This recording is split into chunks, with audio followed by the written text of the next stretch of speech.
يعني مواقع التواصل الاجتماعي زي اليوتيوب، ساوند كلاود، فيسبوك.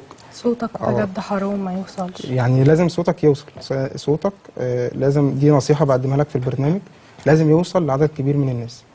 وعشان كده انت ان شاء الله معانا النهارده وفي حلقات جايه باذن الله تعالى. طيب بقول لكم ايه بقى، انا جالي كده فكره بما اننا على الهوا. انا عارفه ان انت بتقلد اصوات كتير شيوخ، صح؟ تمام. طيب احنا عايزين بقى ايه، نعرف الناس كده ونوريهم قد ايه انت قوي في موضوع القرآن ده. هتقبل التحدي؟ تحدي ان انت تجيب صوت من بعض اصوات قارئي القرآن الكريم. ان شاء الله باذن الله. ان شاء الله. اتفضل يا مرحبا. طيب انا عايزه الشيخ البنا رحمه الله. بسم الله الرحمن الرحيم. ألف لام ميم. ذلك الكتاب لا ريب فيه هدى للمتقين الذين يؤمنون بالغيب ويقيمون الصلاة ومما رزقناهم ينفقون والذين يؤمنون بما أنزل إليك وما أنزل من قبلك وبالآخرة هم يوقنون أولئك على هدى من ربهم وأولئك هم المفلحون. جميل والله بجد.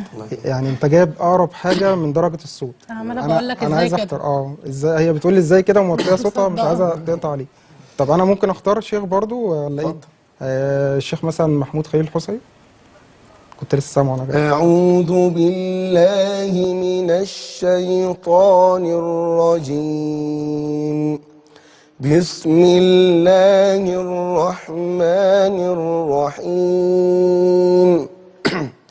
الحمد لله الذي أنزل على عبده الكتاب.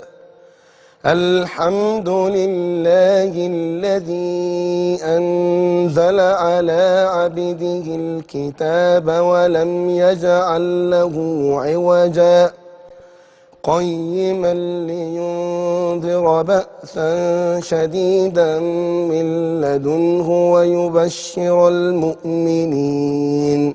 ويبشر المؤمنين الذين يعملون الصالحات أن لهم أجرا حسنا ماكثين فيه أبدا وينذر الذين قالوا اتخذ الله ولدا. جميل جدا. مش ممكن يعني بصراحه صوت جميل جدا. حابه مره تقولي له على شيخ كمان؟ لا انا حابه بقى ايه. طيب ايه رايك في الجيل الجديد؟ الشيخ مشاري راشد بقى، وريني.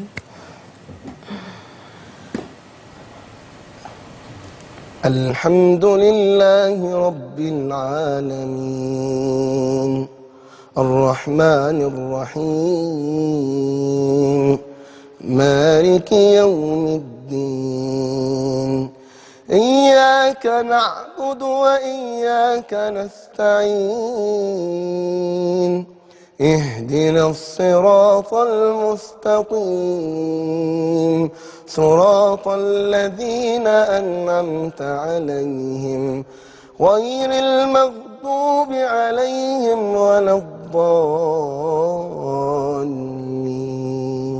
آمين. صدق الله العظيم. جميل جدا. وأنا برضو عايز أختار حد من الجيل الجديد. أنا مثلا شايف في شيخ برضو كان مؤثر في الناس جدا، الشيخ خالد الجليل. بيحبه. انا يعني في مقاطع ليه، في مقاطع كتير جدا بنسمعها له، بس في مقاطع معينه مشهوره ليه. تقدر تجيب درجه الصوت؟ اتفضل. وقال فرعون ذروني أقتل موسى وليدع ربه إني أخاف أن يبدل دينكم أو أن يظهر في الأرض الفساد. وقال موسى إني عذت بربي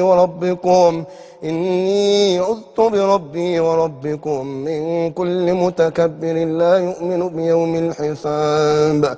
وقال رجل مؤمن من آل فرعون يكتم إيمانه يكتم إيمانه أتقتلون رجلا أن يقول ربي الله وقد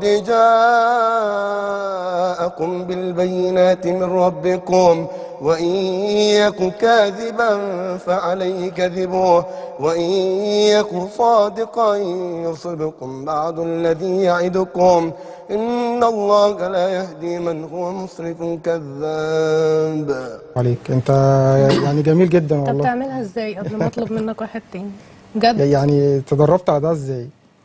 يعني موضوع انت جبت درجة الصوت بالظبط، فانا عايزك يا مرة تختاري حد صعب بقى المرة دي. يعني احنا اخترنا كده معظم الناس المشهورة. هو يبقى اخر حد طبعا عشان يعني مش هنكمل حلقة كده. الشيخ احمد